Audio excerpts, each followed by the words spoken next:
지혜와 감동과 웃음을 주는 이야기, 이솝 이야기. 먼저 작품 소개하고 이해를 해보겠습니다. 오른쪽 맨 하단에 구독 버튼이 있습니다. 클릭해 주시면 더 좋은 동영상으로 보답하겠습니다. 이솝 이야기는 3000여 년 전 이솝이 지은 이야기들을 모은 책입니다. 이솝은 비록 노예 신분이었지만 살아가는 데 도움이 되는 많은 이야기를 하였습니다. 이솝 이야기를 이솝 우화라고도 합니다.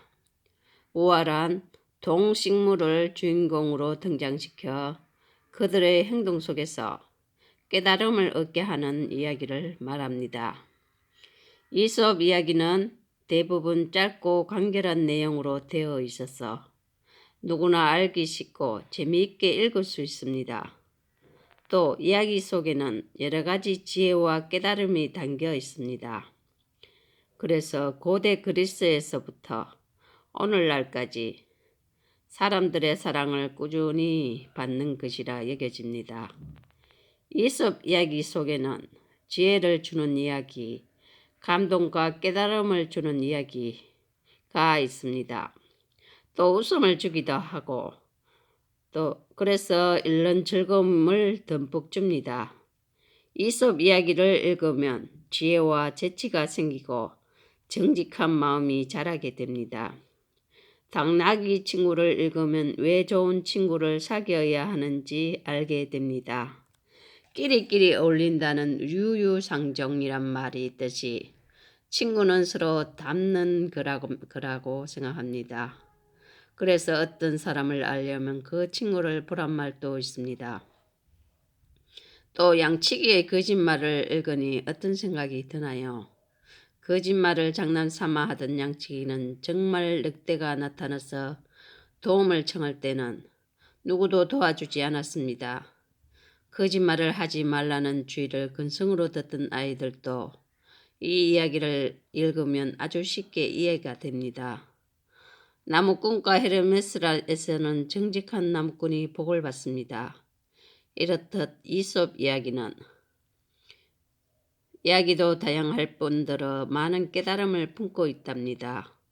친구를 괴롭히지 말고 사이좋게 지내야 한다는 것을 알면서 친구를 놀린다면 실천을 잘 못한 것입니다. 또 잘난 척 하지 말아야 한다는 것을 알면서 잘난 척 한다면 그건 역시 실천을 바르게 하지 못한 것입니다.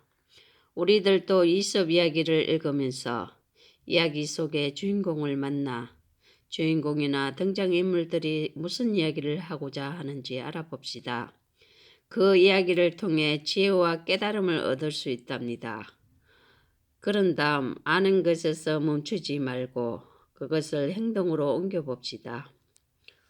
다음은 이솝 이야기 문제풀이를 한번 해보겠습니다. 사실은 다 읽어야 되지만 나머지는 여러분들이 읽고 문제풀이를 먼저 해보겠습니다. 이솝 우화 내용 중에 엄마 개와 아기 개가 있습니다. 여기에서 아기 개가 자꾸만 옆으로 걷는 이유는 무엇일까요? 엄마 개를 따라서 그렇기 때문에.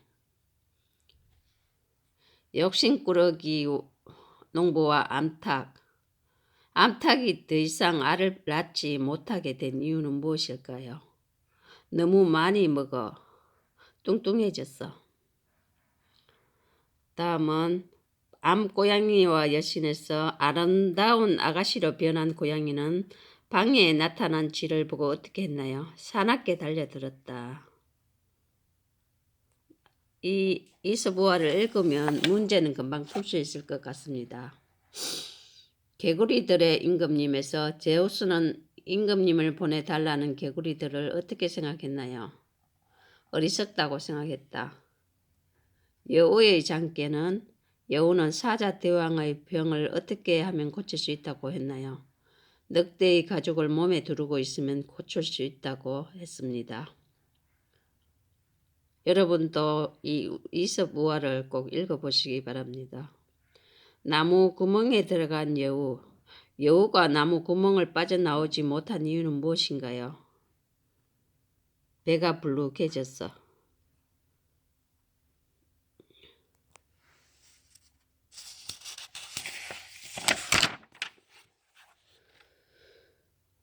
장미와 맨드라미에서 장미는 맨드라미를 왜 부러워했나요? 한 번 피운 꽃을 오랫동안 간직할 수 있었어. 제우스의 선물에서 제우스는 사람에게 선물한 것은 무엇인가요? 지혜입니다. 판도라와 나무 상자 속에 남아있는 것은 무엇인가요? 희망입니다.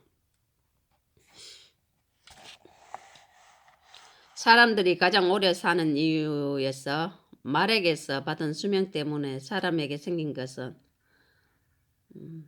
이 내용을 읽으면 답을 알 수 있습니다. 답은 몹시 멋을 부린다.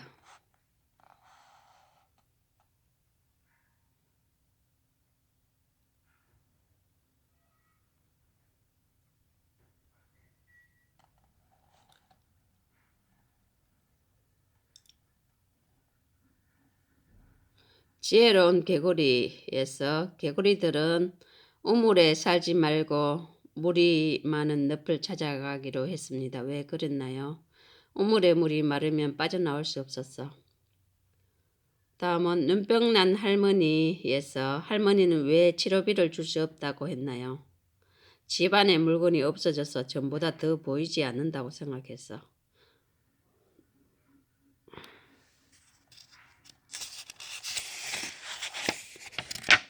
다음은 전체를 읽고 하면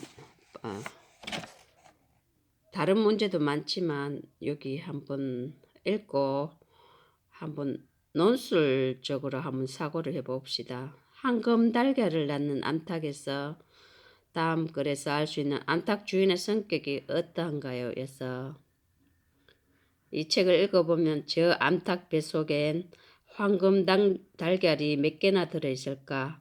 틀림없이 셀 수 없을 만큼 많이 들어있겠지. 어느 날 주인은 이런 생각을 했습니다. 옳지. 그렇다면 날마다 한 개씩 알 낳기만을 기다릴 게 아니라 암탉을 잡아서 뱃속에 있는 알을 한꺼번에 꺼내는 게 좋겠군. 주인은 곧 암탉을 잡아서 배를 갈라보았습니다. 여기에서 주인의 성격은 성질도 급하고 욕심이 많다는 것을 나타낼 수 있습니다.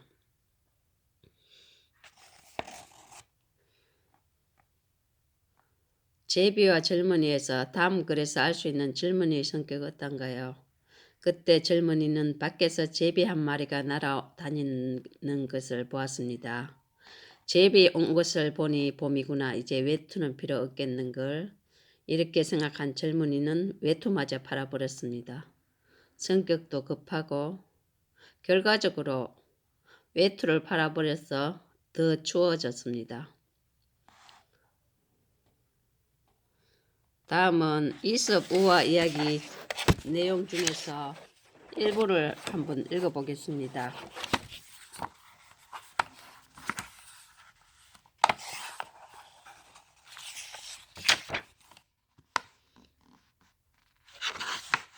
이솝 우화의 제일 첫 부분입니다. 당나귀와 친구라는 부분을 한번 읽어보겠습니다. 오른쪽 맨 하단에 구독 버튼이 있습니다.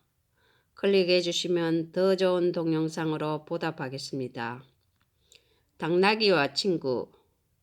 참고로 이 책은 제가 아주 어렸을 때, 우리 아이들이 어렸을 때 머리맡에서 읽어주었던 책입니다. 농부가 당나귀 한 마리를 더 사기 위해 시장에 갔습니다. 시장에는 당나귀들이 새 주인을 기다리고 있었습니다. 어디 괜찮은 당나귀가 있나 살펴볼까? 농부는 여러 마리의 당나귀를 살펴보았습니다. 그리고 한 마리를 고른 다음 당나귀 주인에게 물었습니다. 내가 이 당나귀를 집에 데리고 가서 성격이 어떤지 시험 좀 해 본 다음에 사도 되겠습니까? 당나귀 주인이 고개를 가꾸리며 물었습니다. 아니 어떻게 시험을 해본다는 거요? 제게 다 방법이 있지요. 전 그렇다면 좋소. 농부의 말에 당나귀 주인은 그렇게 하라고 했습니다. 농부는 당나귀를 집으로 데리고 왔습니다. 어디 함께 올려봐라. 농부는 그 당나귀를 외양간에 넣었습니다. 그러자 당나귀는 다른 당나귀들은 그들도 보지도 않고 가장 게으르고 둔한 당나귀 곁으로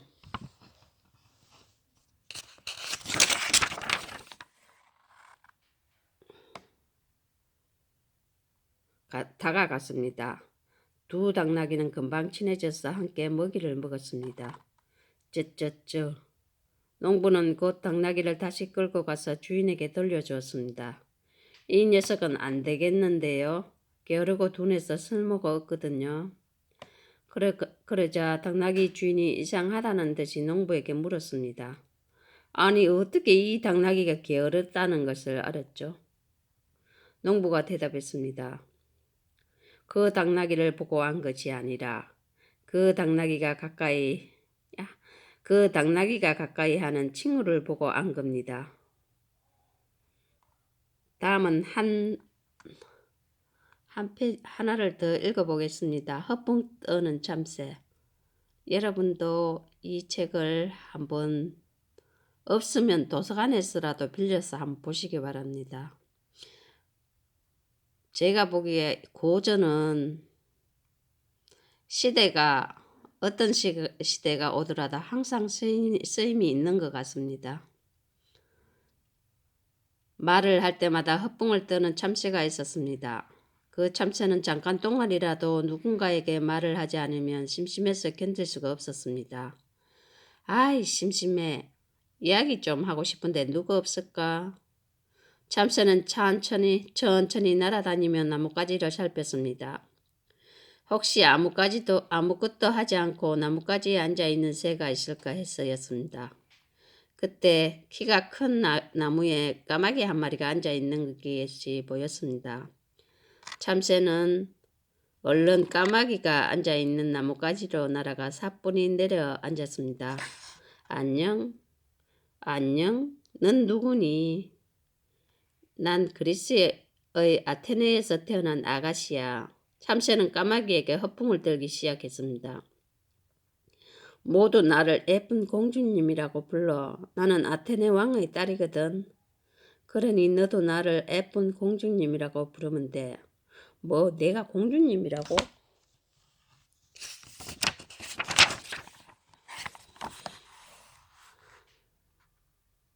그래, 난 그날 밤을 잊을 수가 없어. 트라키아의 왕인 테레우스가 아무도 모르게 내 방에 찾아왔어. 그리고 내게 이렇게 말했지 뭐야. 오, 내 사랑 공주, 내 불타는 뜨거운 사랑을 받아주시오. 그때 내가 어떻게 했는지 알아? 허풍을 떨던 참새가 까마귀의 말을 기다렸습니다. 까마귀는 멀뚱멀뚱 참새를 바라볼 뿐이었습니다. 궁금하지? 들어봐. 난 당신의 사랑을 받을 수 없어요. 트라키아는 아테네의 적이잖아요. 아테네의 공주인 내가 어떻게 트라키아의 왕을 사랑할 수 있겠어요? 하고 말했지. 그랬더니 트라키아 왕이 이렇게 말하는 거야. 나는 그대와 사랑하지 않으면 단 하루도 살 수 없습니다. 그러고는 내게 강제로 입을 맞추는 거야. 참새는 쉬지 않고 계속해서 떠벌렸습니다. 오 세상에. 나는 너무 놀라서 비명을 지르려고 했어. 그러자 트라키아 왕이 자신의 나쁜 짓이 들통날까봐 내 혀를 자르는 게 아니겠어? 그래서 내 혀가 이렇게 짧아진 거야. 계속 이어지는 참새의 허풍을 참다 못해 까마귀가 한마디 했습니다. 넌 혀가 잘렸었는데도 말이 참 많구나. 지금까지 그 혀가 그대로 있었다면 얼마나 시끄러웠을까. 까마귀는 그렇게 말하고 하늘로 날아올랐습니다. 하나만 더 읽어보겠습니다. 읽을수록 재미가 있네요. 엄마 개와 아기 개. 햇살이 참 눈부시구나. 엄마 개는 봄 햇살을 받으며 아기 개를 돌보고 있었습니다. 아기 개는 아직 걷는 것이 서툴렀습니다. 저런 걷는 연습을 해야겠다. 엄마 개는 아기 개가 자신 있게 걷기를 바랐습니다. 얘야, 오늘은 햇빛이 따뜻하니 갯벌에 나가자. 야, 신난다. 아기 개가 신이 나서 방실 웃었습니다. 엄마 개는 아기 개에게 걷는 법을 가르치기 시작했습니다. 자, 나를 따라서 걸어보렴. 엄마 개는 아기 개에게 걷는 모습을 보여주려고 따라하게 했습니다. 아기 개는 엄마 개를 따라서 조금씩 옆으로 걸었습니다. 그러자 엄마 개가 아기 개를 꾸짖었습니다. 그렇게 옆으로 걷지 말고 엄마처럼 걸어보렴. 자, 이렇게. 엄마 개는 자기가 옆으로 걷는 줄도 모르고 아기 개에게 시범을 보였습니다. 이번에도 아기 개는 엄마 개를 따라서 옆으로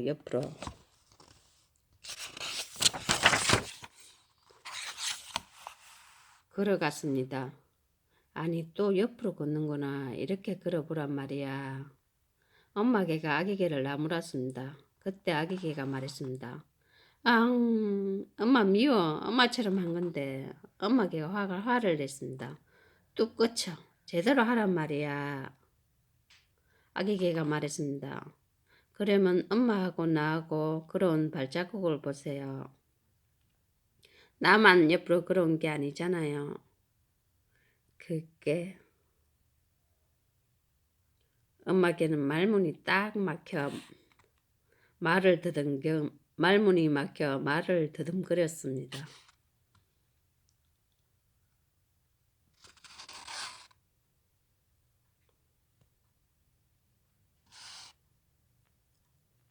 재밌죠? 이거를 아이들에게 읽어줘도 되고 자신들이 읽어도 좋습니다. 저도 이 책을 자주 읽습니다.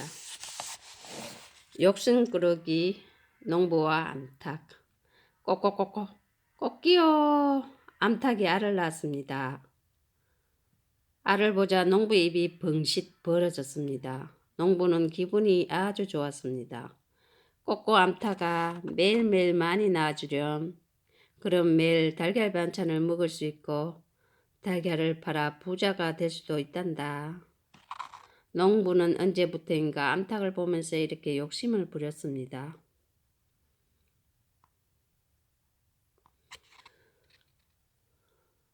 건강하고 통통한 암탉은 매일 달걀을 낳았지만 농부는 만족하지 못했습니다.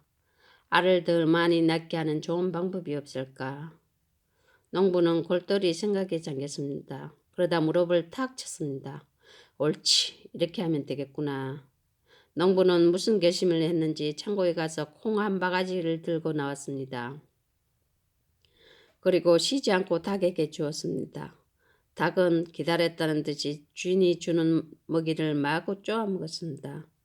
먹이를 2배로 주었으니 내일부터는 틀림없이 2배로 알을 낳겠지. 흐흐, 신난다. 닭은 금세 살이 통통하게 쪘습니다. 그럴 때도 거위처럼 뒤뚱거렸습니다. 살찐 닭을 보자 농부도 덩달아 기분이 좋았습니다. 많이 먹었으니 많이 낳아라. 알았지? 농부는 닭이 알을 낳을 때만 기다렸습니다. 그러나 그 다음 날도 닭은 알을 낳지 않았습니다. 갑자기 음식을 많이 먹어 살이 너무 찐 암탉은 잘 낳던 알마저 낳을 수 없게 된 것입니다. 아이고, 망했다. 욕심을 부리는 것이 아닌데. 그제야 농부는 자기 이마를 치며 욕심 부린 것을 후회했습니다. 끝. 오른쪽 맨 하단에 구독 버튼이 있습니다. 클릭해 주시면 더 좋은 동영상으로 보답하겠습니다. 감사합니다.